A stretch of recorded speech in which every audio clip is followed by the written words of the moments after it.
Some people are born knowing what they want to do in life. That was not me. I was the kid growing up that wanted to be something different every week. I wanted to be a doctor. I wanted to be, a soldier. I wanted to go to West Point. I wanted to be a musician. I wanted to do everything under the sun. And my extracurricular activities ranged from everything from learning how to play golf, to riding horses, to dissecting different things, tagging. I think at one time I tagged crickets in the house because I was running an experiment on how many crickets there were.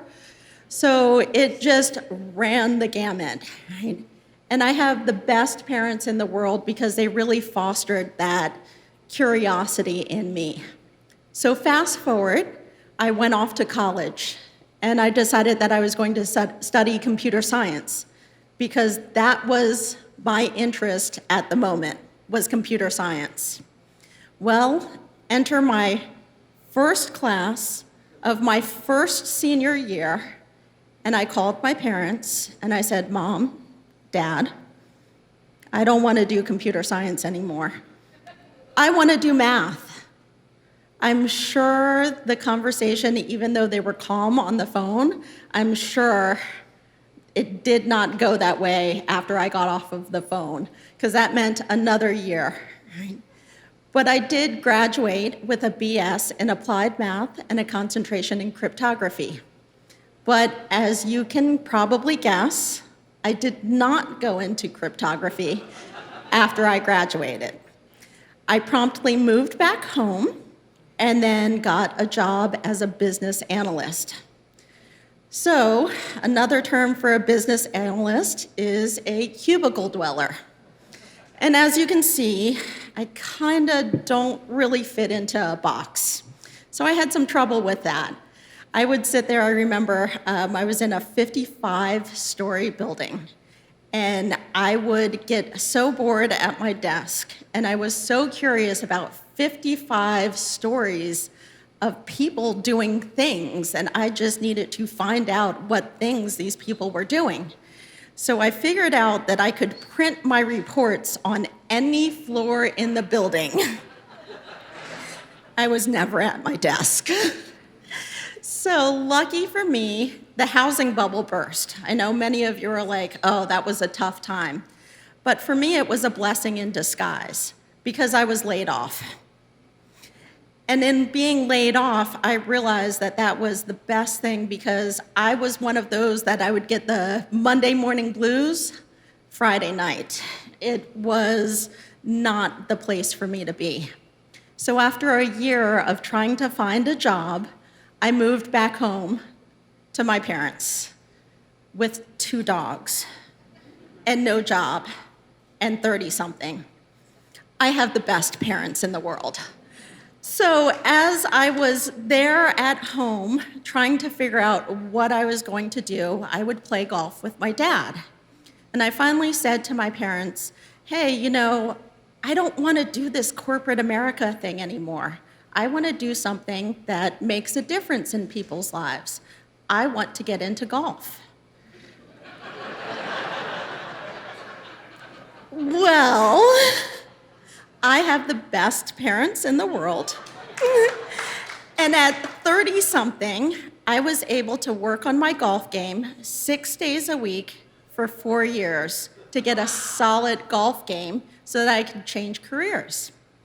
Well, during this time, little did they know that this was the greatest time in my life, but I was out practicing and working on my game, and I'd often be the only woman out there. And one day, this dad and his little girl, who was maybe 9 years old, somewhere in there, they came up to me, and the dad asked me to show the little girl how to hit a golf ball. Well, I wasn't an instructor, but I was working on my game. I felt confident that I could show her enough to get the ball in the air. And lo and behold, she did. And if anyone has ever watched somebody fall in love, it is an amazing thing. And that little girl that day, as she got that ball in the air, She had this million megawatt smile on her face, and she was in love with golf. Now, one thing that you should know about golf is there's a famous golfer, Bobby Jones, who says, golf is the closest game to the game we call life. You get good shots that end up with bad breaks, and you get bad shots that end up with good breaks. And this little girl standing in front of me was about to embark on this journey of life. And I wanted to encourage her. So I took the ball marker off my hat, and it was this little rhinestone bumblebee.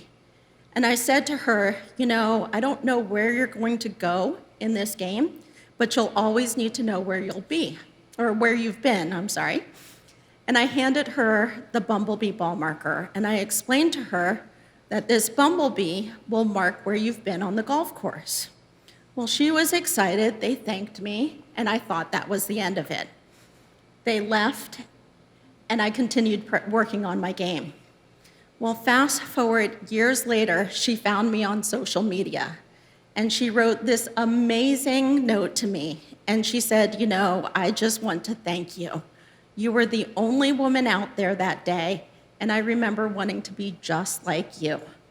And I've continued working on my game, and I love it, all because I met you that day. I mean, that was amazing.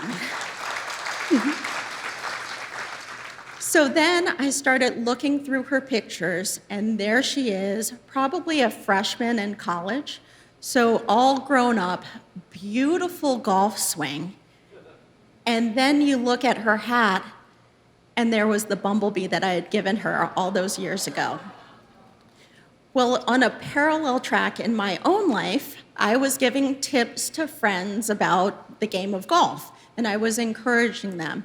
And because of the interaction with that little girl that day, and also the encouragement of my friends and my family, I decided to pursue a career as a golf instructor and work on becoming an LPGA certified instructor. Well, in my teaching, that day with that little girl meant so much to me that I would encourage my students to find a ball marker that was more than the marker, that it was a meaning. And oftentimes, they couldn't find something that fit just right. And so they would come back to me and they're like, maybe I can make this marker fit, but it doesn't really speak to me, how can I do this? So I started making 3D printed little ball markers. So this one's a llama, and the woman who came to me and wanted the llama, she grew up next to a llama farm. Like, how do you find a ball marker that's a llama, right? So I was like, okay, a llama, sure. So I made a llama for her. So these were all hand-painted, though. And so they were smooth on the back, and a traditional metal hat clip does not have enough friction on it. So everyone would swing, and the little ball markers would go flying off. So all of these precious memories were being lost. I did not want that. So then I decided to take a class and learn how to make rubberized ones. So these rubberized clips then could have the adequate friction to keep the ball marker in place. Well, they smelled horrible. Who says invention is a straight path? It is not. They smelled horrible.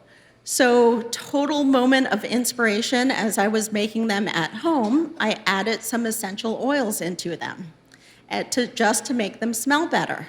Well, then when I took them to my golf students and I said, hey, here, try this, see if the ball marker stays in place. They promptly handed it back to me and they said, don't show anybody else until you've talked to a patent attorney. And I was like, what do you mean? So they informed me that as they were using it, it was keeping the bugs out of their face. And so the scent that I had put in there was the start of the infusion clips, and the infusion clip was keeping the bugs away while they were out playing. So sure enough, I talked to a patent attorney, and he confirmed that there was not anything out there. And so lo and behold, I was able to get my patent, all from that little girl that day. So, thank you.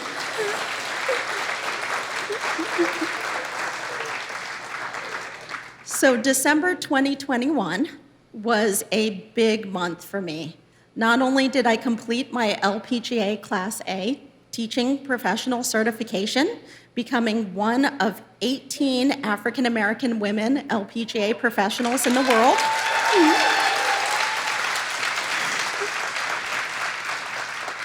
But that same month, I also got my patent.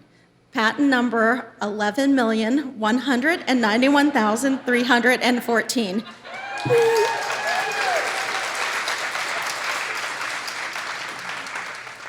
Now I'm in golf courses and stores across the country, as well as that day just meant so much. It was an actual life-changing moment for me, that day on that driving range with that little girl.